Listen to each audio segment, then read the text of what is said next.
Nice to meet you. Nice to meet you. This is Ryan. Right. Hi, Nice Ryan. to Thanks for having us. Yeah, of course. It's a bit messy, as you can That's see. Yeah, okay. where do you want to sit? Last fall, Ryan and I walked into the office of the Columbia County Chronicle and Chief, the local newspaper, to meet with the editor, Will Laurie.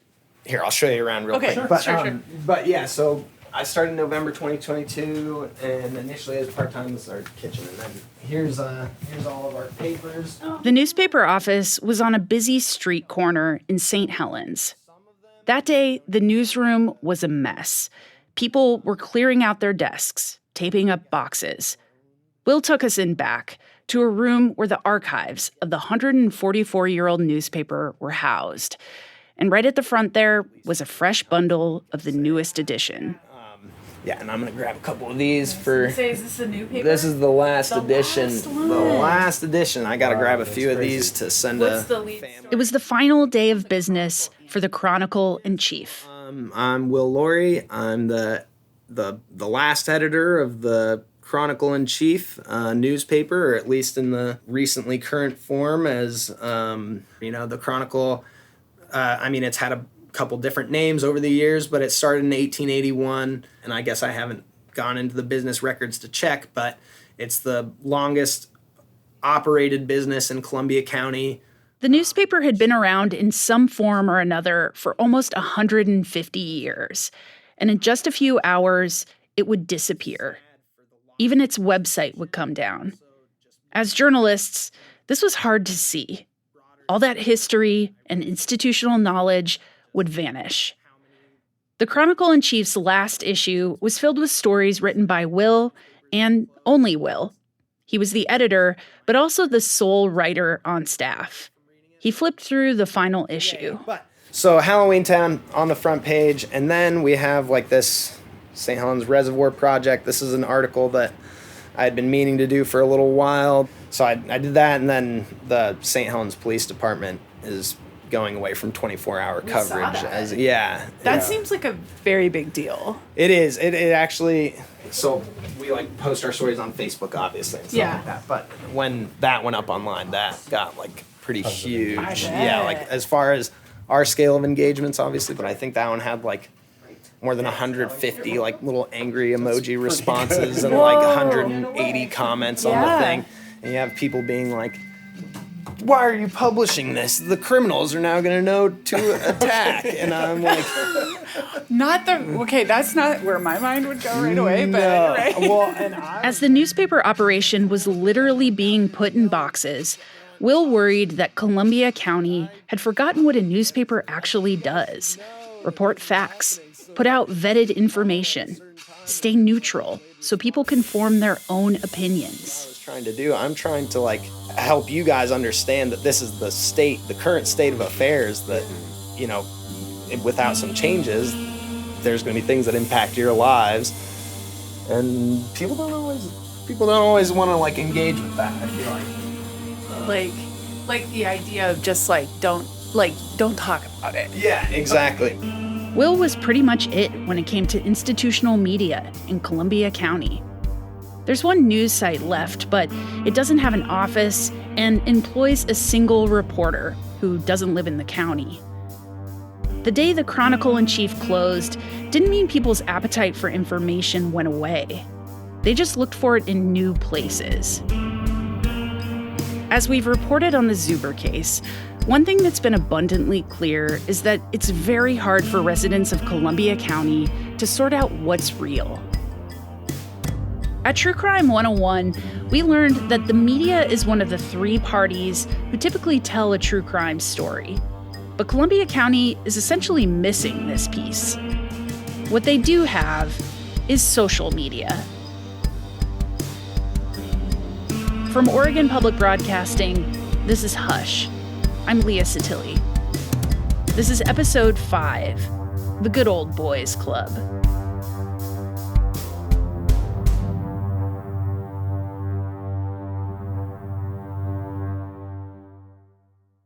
The Chronicle and Chief was Will Laurie's first journalism job out of college. He became a full-time reporter in 2023 and commuted to Columbia County each day from Portland. I wasn't necessarily told like it's going to be easy, but I was kind of told more that you're just going to be kind of like reporting on these just things that happen in small towns. And so I got plenty of experience, lots of bylines, all the things that you want as a young journalist, I'd say. But there's a lot more kind of going on as far as people's suspicions or the concerns that they have go far beyond just like puff pieces that you can just crank out. Was there a specific story where you wrote something and then that kind of like opened your mind to like, oh, this is a problem? Or yeah, so that's why the Zuber story was a really interesting one for me. When Will started working at the paper, it was clear that Sarah Zuber's death was still on people's minds, even 4 years later. In early 2023, a big vigil was planned for the anniversary of Sarah's death, and Will decided to do a story about the case. And so I reached out to the family, and the mom, Rebecca, had said, hey, we have our spokesperson. If you can reach out to her, she'll be willing to talk to you. Like, don't worry, she's super friendly. And I was like, okay. So I sent her a Facebook message saying like, hey, I'm a reporter. This is Jennifer. Jennifer, yeah.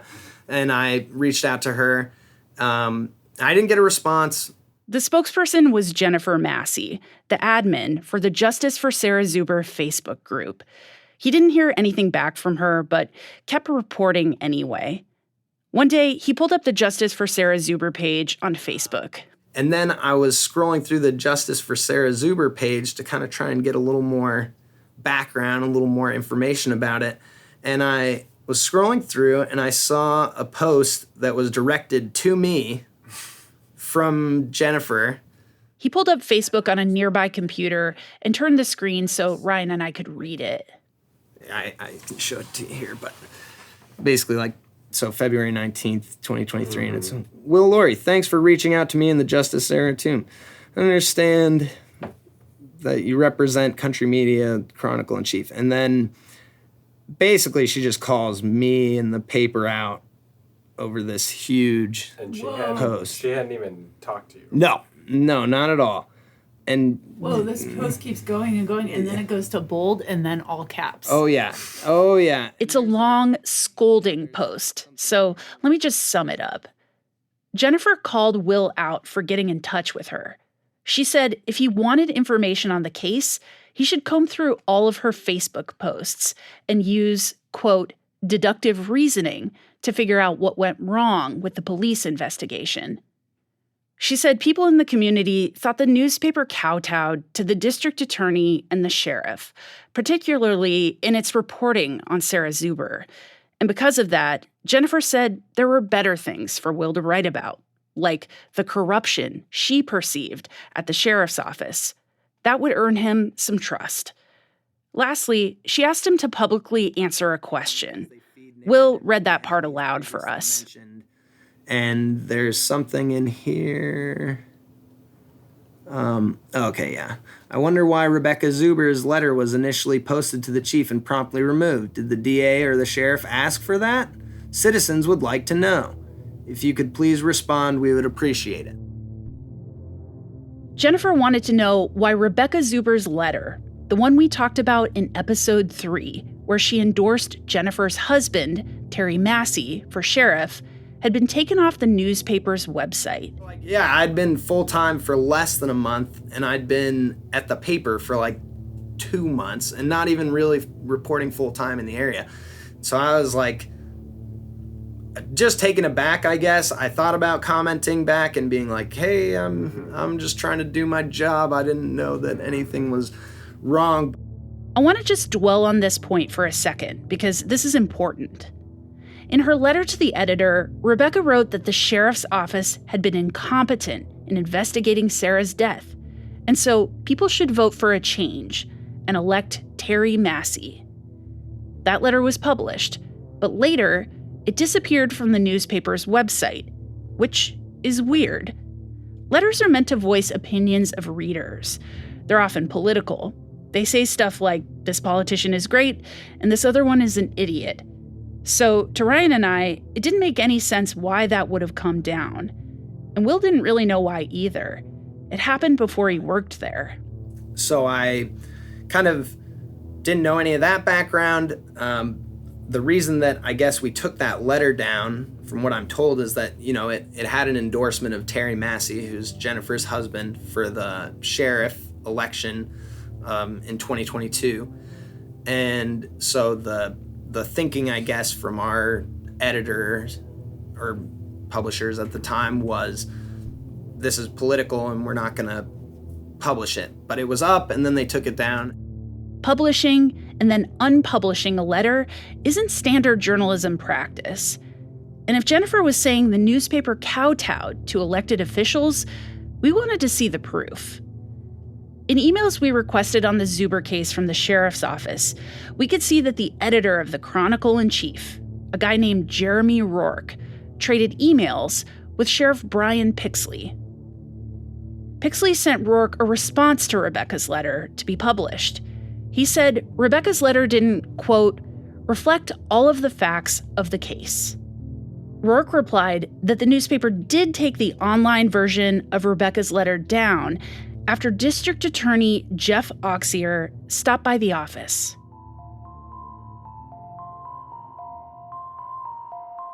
So it sounded like Jennifer was right about the kowtowing. Here was the editor of the newspaper saying the DA had a hand in his decision to unpublish the letter. And in journalism terms, it's a 5-alarm fire when newspaper editors cave to the whims of elected officials. We reached out to Rourke and the publisher, Country Media, but they declined our request for an interview. And former DA Jeff Auxier also declined our request for comment. By the time Will Laurie arrived at the paper, he unknowingly stepped into a community where some people were pissed off at the media. And Jennifer's post calling him out proved that. I didn't have an editor here. Yeah. Jeremy was my editor, and I could send him articles to review before they'd get published or things like that. But I didn't have someone just right in the next room who I could go over and be like, hey, whoa, I just got destroyed on Facebook. What do I do? I don't even know why. Yeah, but so I called him and was like, should I respond? He's like, no, don't respond. Will was actually pretty cool about all this. In a way, it seemed like he was expecting pushback from people in the community.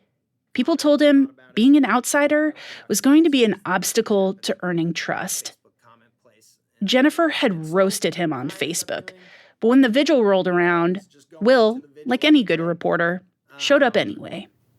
I thought, all right, if you're not going to talk to me, I'm going to go and do my job, basically, and I'll report on this vigil. And she was like, wow, I didn't think you'd show up, basically, or I didn't expect to see you. And I was like, well, here I am. I just wanted to get the story. I don't have an agenda. The fact that he showed up in person really meant something to Jennifer. We asked her about that in her office. So Will, I blew him up on Facebook. Why are you keeping messaging me? I'm not even going to entertain this. You are, a garbage news outlet. I mean, it was aggressive. Stop messaging us. At the vigil, Will showed he was only there to report facts. Chronicle, I'm like, I didn't invite you here.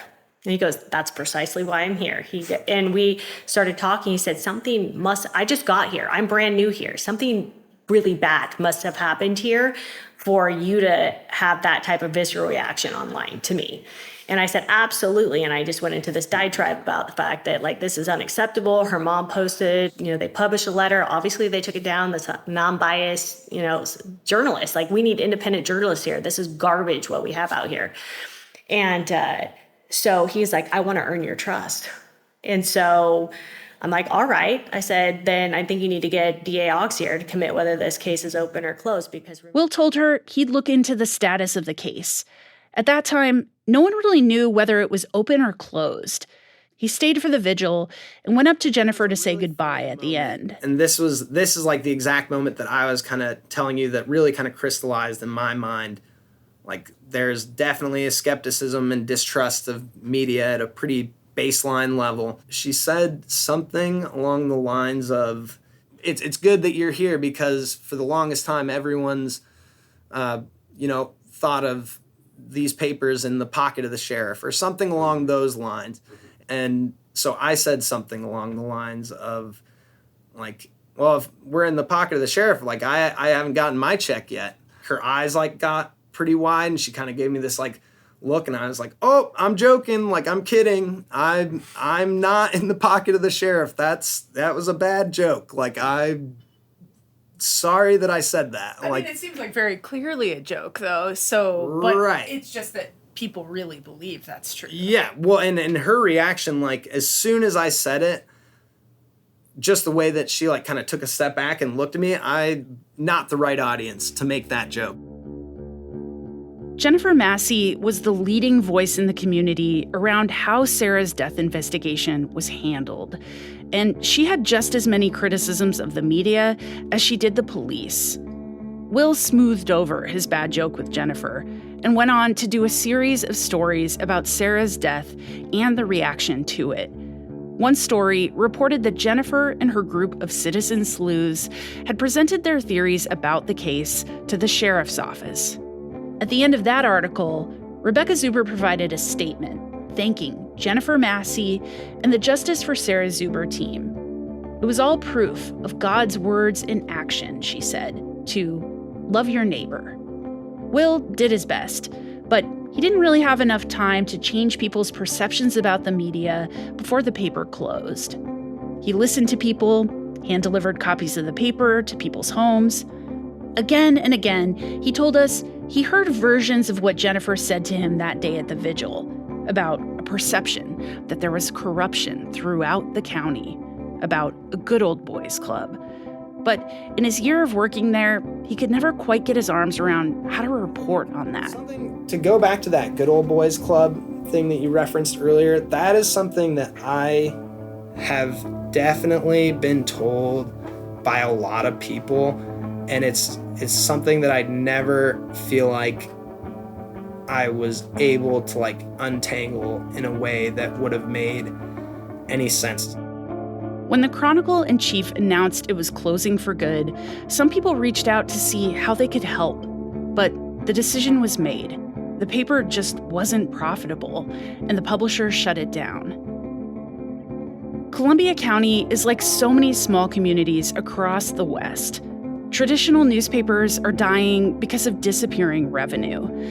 News media shrinks when, I don't know, a newspaper appeases power brokers because it's afraid of losing more revenue.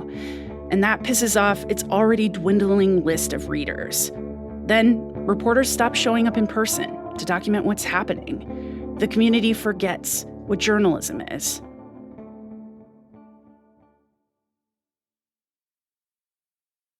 I talked to someone who said something along the lines of, it's sad to see you close. Like, I thought you did a good job, but unfortunately, this is a community that just relies on Facebook for their information now. Okay, so let's talk about Facebook groups. So talk to us about what they are. Maybe give us the landscape. Yeah, this community, I'd say almost primarily shares news through Facebook. It's been like this for decades. Social media, and particularly Facebook, has moved into those communities as traditional media shrinks. Will showed us the Facebook groups where the information flows now in Columbia County. Bookmarked Justice for Sarah Zuber, Concerned Citizen, Women-Owned Businesses, Rainier Community Bulletin Board. We were pretty blown away by the sheer number of Facebook groups in this area. Just as an example, he showed us how many groups focused on the 6,000-person city of Clatskanie, just up the river from Rainier. And there's Clatskanie Bulletin Board, uncensored, with a seatbelt, But so what that means is that it's uncensored, but there's still some like guardrails on, and there's always. What is uncensored? That's what are they posting that needs to be censored? So here's like the group rules from the admins. So you can see like threats to others not allowed, no name calling. Oh, so we're censoring threads. Okay. No animal sales. No animal sales. But then let's see if I can find the Clatskanie like without a Clatskanie uncensored without a seatbelt. Oh. Oh, so there's a with a seatbelt and without a seatbelt. Clatskanie uncensored bulletin board, no control freaks. Oh, okay. No control Or, freaks. and it's private, so I don't. So I'm guessing these are like offshoots from each other. Yeah. Of like someone's like, fuck this group, I'm making my own. Right. Or yes, someone probably like posted on Clatskanie uncensored, said something that was like censored, and then they're like, what? Like, well, I'm going to make one where you could just say whatever you want. Like, Far and away, Concerned Citizens of Columbia County is the most popular group in this area. It has over 40,000 members. If they all lived there, that would be equivalent to 75% of people in Columbia County. I've never seen a newspaper that could reach that percentage of its audience. The New York Times is the most popular newspaper in the nation. It bragged when it reached 11 million subscribers. That's about 3% of the U.S. population. As the newspaper in Columbia County died, groups like Concerned Citizens and Justice for Sarah Zuber basically replaced it. But the information they were putting out wasn't vetted. They didn't aspire toward neutrality.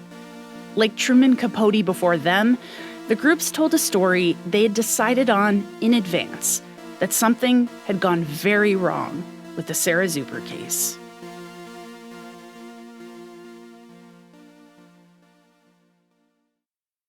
It was a rainy Saturday morning when we arrived at a house in St. Helens and rang the doorbell. Hi, how are you? Good. I'm Leah. Hi. Hey, Teresa. Okay, silly question. Yeah, Do you guys have any sort of like something that you can show me where you're really from? Oh, yeah. Yep. I actually have my badge. I do too. We were at the home of Teresa Kuipers, the admin of the Concerned Citizens of Columbia County Facebook group. And she was asking us for ID. Honestly, good on her. I'm surprised more people don't do that. Inside her living room, there were toy cars, kids' books, and Barbie DVDs lying around. On one wall, there was a sign that read, "My house isn't messy. It's grandkids approved." Her husband sat in a chair reading on his phone. Kuipers takes care of her grandkids all day, but she says running Concerned Citizens of Columbia County is her other full-time I job. can't remember if it was in 2012 or 13 when it first started. And somebody posted on a buy-sell trade page. And they said, does anybody know where that siren is going? And somebody said, that's not what this page is for. And they went off on them. And so my friend and I were sitting in church and we're like, wouldn't it be funny if we started a page that said, you know, you can post here for the sirens? And I was like, oh, I'll do it. I don't have any time on my hands.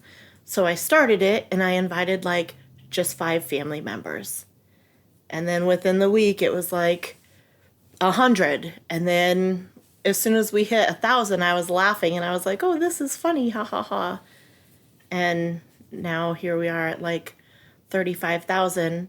And we've had Some days there are more than 100 posts to her page.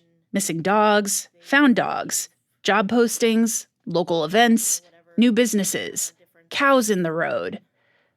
She has a pretty serious set of governing rules for the page. No politics, no name calling, no bullying.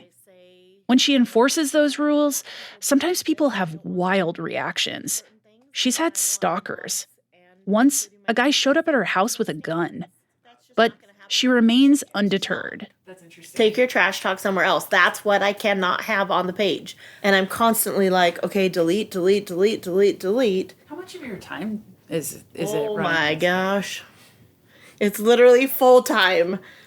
For no It's pay. for no pay. It's literally full time. There's times when I'm up. Sometimes if there's something going on and I'm like, okay, I have to stay on this because I have to watch the comments. I will stay up sometimes 24 hours so that I can watch and make sure that it's being taken care of, that comments are being taken care of.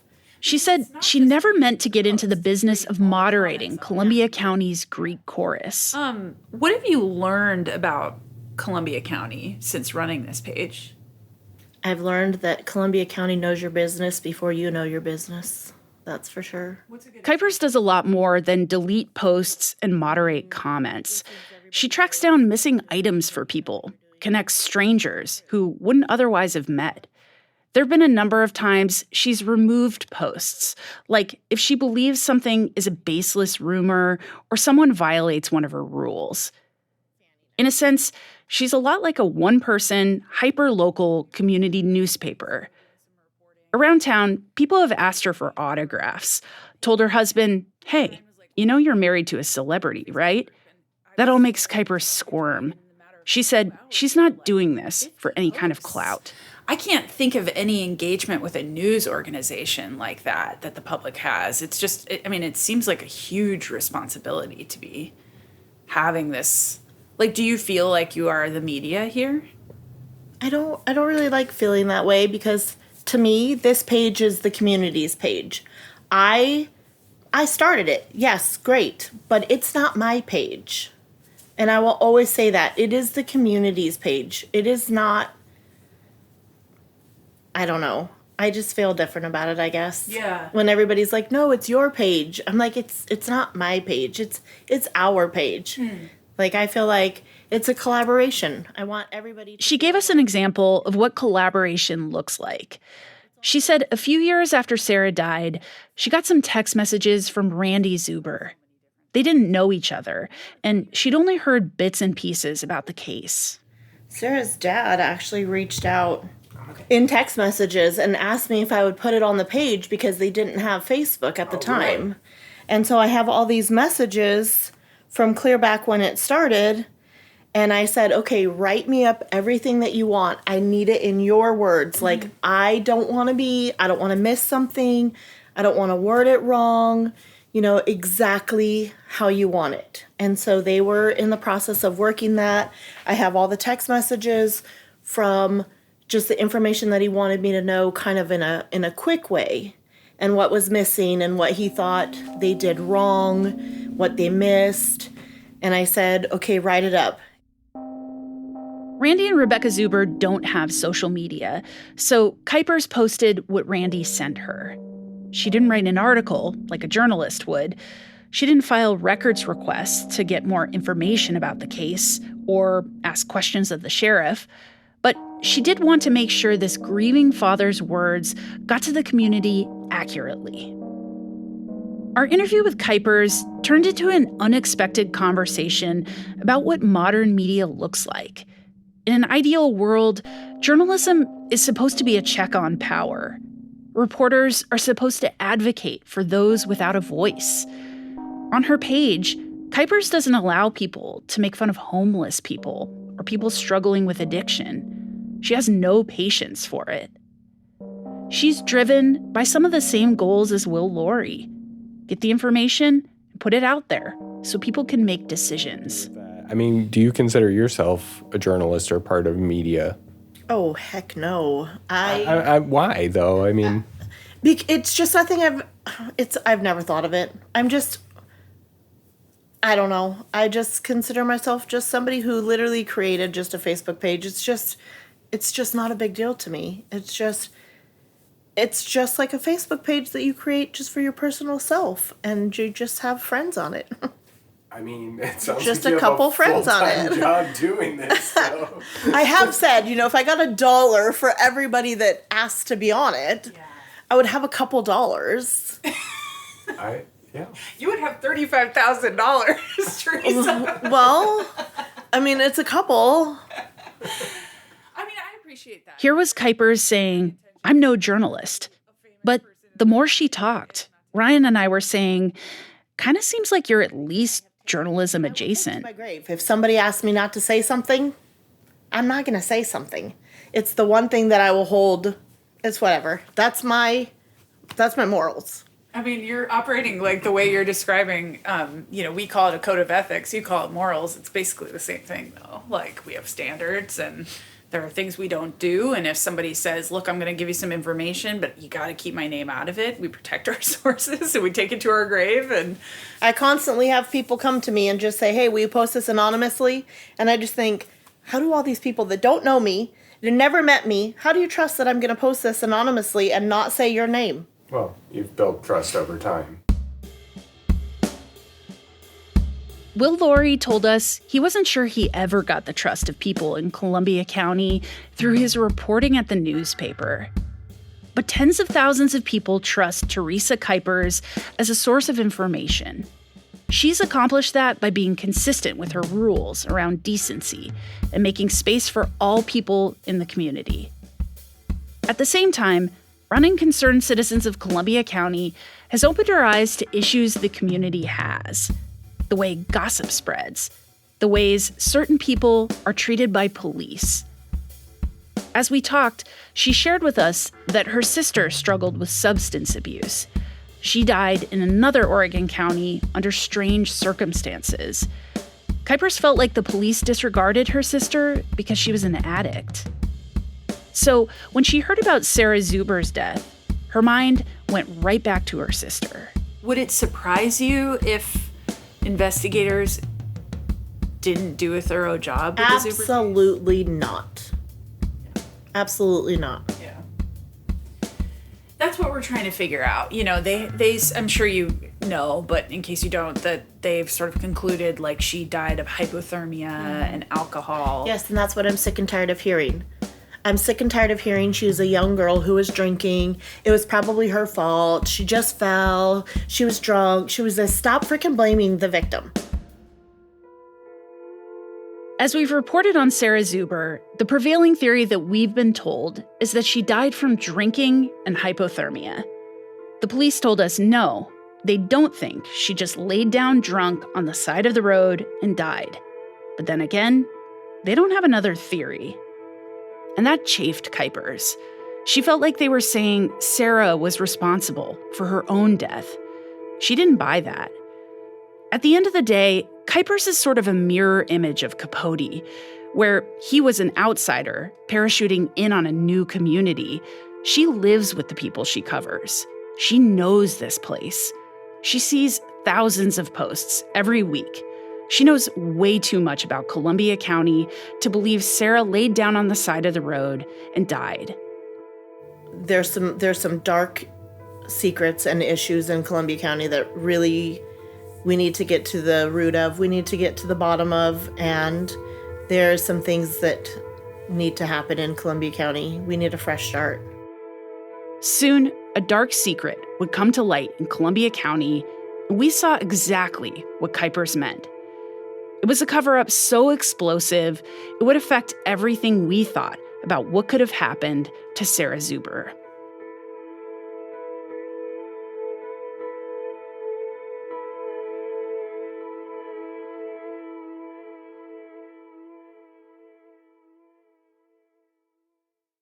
When Ryan and I sat down with Will Laurie, the last editor of the Chronicle-in-Chief newspaper, we talked for almost 3 hours about being a journalist in Columbia County.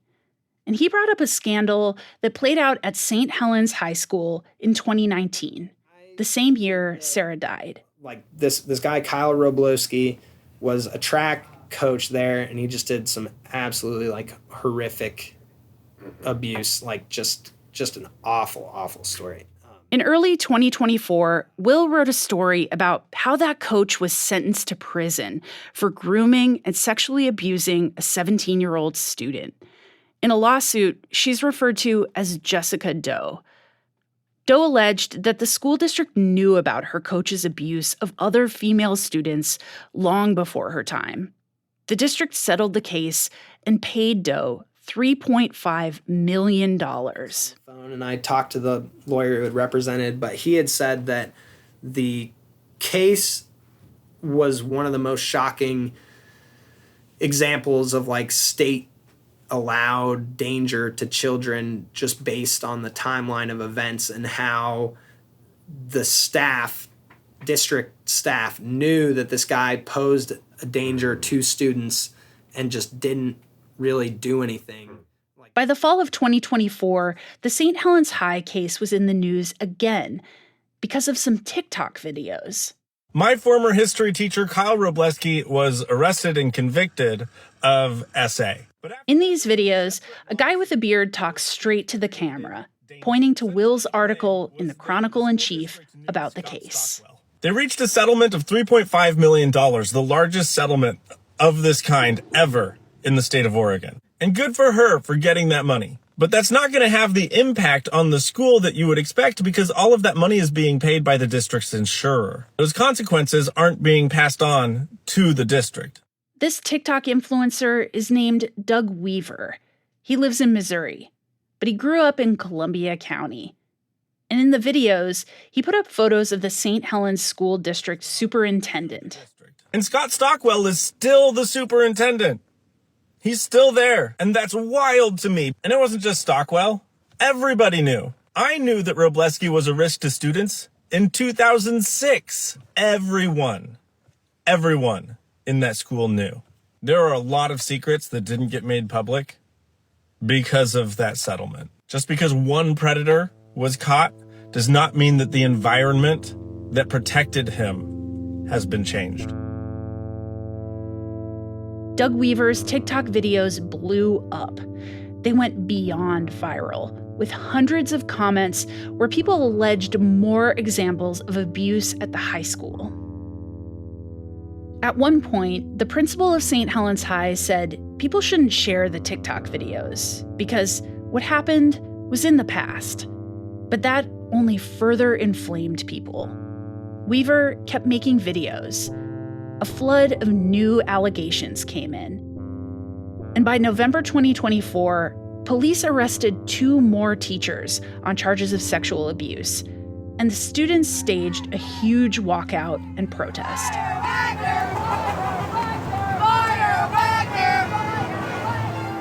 As the months rolled by, even more allegations came. The superintendent was fired, and the principal faced criminal charges for helping hide the abuse. When Will wrote his article, people didn't really react to the news. But when Weaver's TikTok videos came out, the dam broke on the story. The community couldn't stop talking about it. We decided to get on the phone with Weaver. So yeah, I'm not a journalist. I'm not an investigative journalist. I'm not a reporter. I just made some videos talking about some experiences that I had in high school, and it started getting shared around the high school. And I think Sarah Zuber didn't go to St. Helens High School. She was homeschooled. But we knew by the time we spoke to Weaver that Columbia County, as a whole, kind of operates like one big town. We thought Weaver could help us understand the larger culture of the place, and if young people in this community were in danger because of that culture.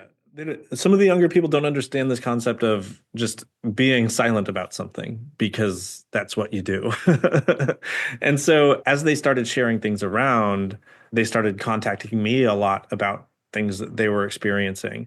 And I did make some of those reports, and I was very serious about making those reports. But when I did them, I removed everyone's names. I did them in a way that no one could actually get the information unless they talked to me, to make sure that the people who were investigating had to talk to me and couldn't go to those students and couldn't ruin their lives. Weaver told us he inserted himself in the middle of all this simply because he knew the students making allegations needed some level of protection. They were sources who needed someone to speak on their behalf, to hold power to account. Because I just had a feeling that these students, they're going to come talk to me. They're going to tell me this information. They're going to tell me they're being abused. I'm going to make the report. The report is going to go to someone at the school district. And they're just going to go to these students and they're going to get in trouble for their social media use. They are going to get in trouble for making these reports. They're going to be having rumors spread about them throughout the school. They're going to have teachers treating them poorly. The administration's going to treat them poorly. They're going to have repercussions against their parents. It's kind of uncanny that you said, if we don't do it this way, these reports will get buried and people will get retaliated against, that you really like knew the difference here is that you knew that about Columbia County and that was possible. And then, like you say, it turned out that was happening. Well, yeah. So maybe that's the difference here in this situation is that you are of that place. Weaver isn't a journalist, but he's someone who understands the way this county runs. He grew up here. He saw a problem, and he thought he could fix it by broadcasting it. It was the same impulse Jennifer Massey said she had when she put the Zuber records on Facebook. The last 10 years. So I got out of Columbia County, and I think getting out of Columbia County gave me a different perspective that there were a lot of things growing up that seemed super normal that I learned quickly are not that normal. He was overwhelmed with comments on his videos. He could see this problem was both deeply present and incredibly old. Jennifer Massey made the Good Old Boys Network here sound like people who run things behind the scenes and do each other favors. That was on display when the DA could show up at the newspaper and Rebecca Zuber's letter could get taken down. Weaver pointed out another version of it at the high school. So the Good Old Boys Network in Columbia County is not even a secret. It's not even something that they try all that hard to hide. I remember when I was younger in the high school hearing about certain teachers, a group of teachers calling themselves the Good Old Boys. Also with it being such a small community with people being connected the way that they are, that you might have this high school teacher is connected to the principal, who's connected to the superintendent, who's connected to the school board member, who is the county commissioner, who's connected to the sheriff, who's connected to who knows? It's so interconnected that everybody has a story with everybody, and you just don't know what those stories are. Columbia County has a lot of secrets, but pretty much everybody knows them. They're just all open secrets? They're kind of open secrets. Everybody knows that there's corruption going on. But it's like you can't say it out. You can't just really say it. Saying the quiet part out loud in Columbia County could mean facing consequences. Your kids facing consequences. Weaver said there's another element to all of this, something Teresa Kuipers hinted at too, that even if you get the guts to speak up and say something, there's a good chance nothing will change. There's corruption everywhere. People do this everywhere. This is just how people are. This is just how institutions are. This is just reality.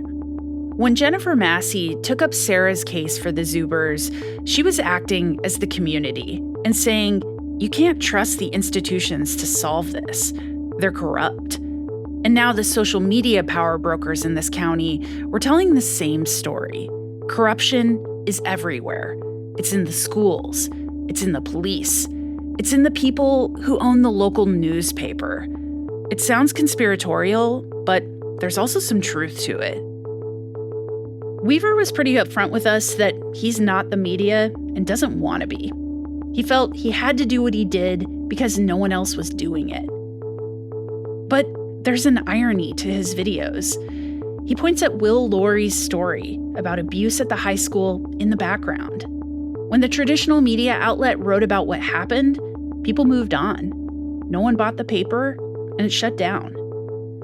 But when Weaver put the story out on TikTok from Missouri, things went crazy. So, in this true crime story, the media isn't a newspaper with an office. It's the Justice for Sarah Zuber Facebook group. It's concerned citizens of Columbia County. It's a guy on TikTok in Missouri. It's the community itself. Do you consider yourself a journalist now? Do you think you'll do more types of projects like this? This isn't fun. No. I think that I crossed the line into journalism for this. I don't want to stay there. Weaver said he has a video of him splitting wood that got 13 million views. Content like that is a lot easier than breaking open a child sexual abuse scandal. So he'd rather go back to that. Sarah Zuber died in this environment, a place where the media is Facebook moderators and TikTok influencers who are simply doing what they think will help. Sarah Zuber died in a county where kids could be abused for decades at the local high school, and no one would say anything.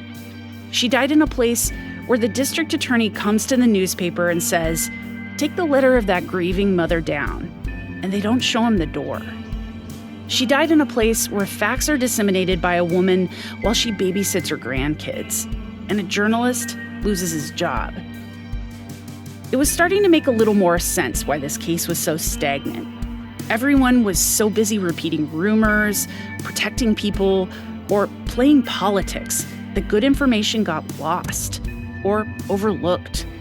Still, it felt like we were getting close to figuring out this place's secrets. But uncovering them was going to take every journalistic skill we had. I mean, if you get a lead, you follow that lead. But it can be harder sometimes when you're dealing, say, with informants. That can be harder. I think I know what we're talking about. We got a record from the St. Helens police that they, I want to say like in the late December, Officer Gaston and a couple of people met with 2 informants. Is this what we're talking about, or? These are the kind of things that hurt an investigation. That's next time.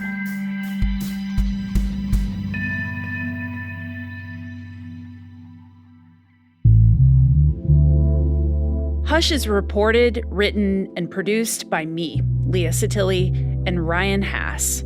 Music by Joe Preston. Our editors were Sage Van Wing and Anna Griffin.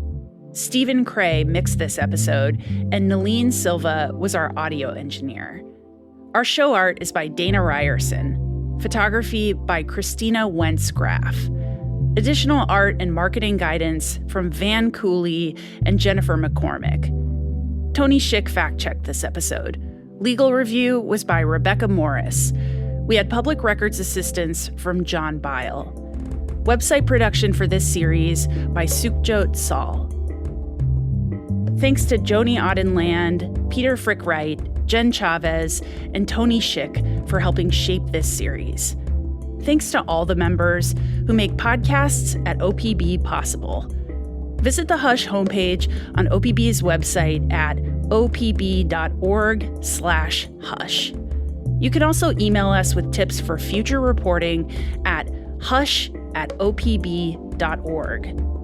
And if you're enjoying this podcast, please subscribe and leave us a review on your favorite podcast app. Or just tell a friend. It helps the show grow and is a great way to support our work.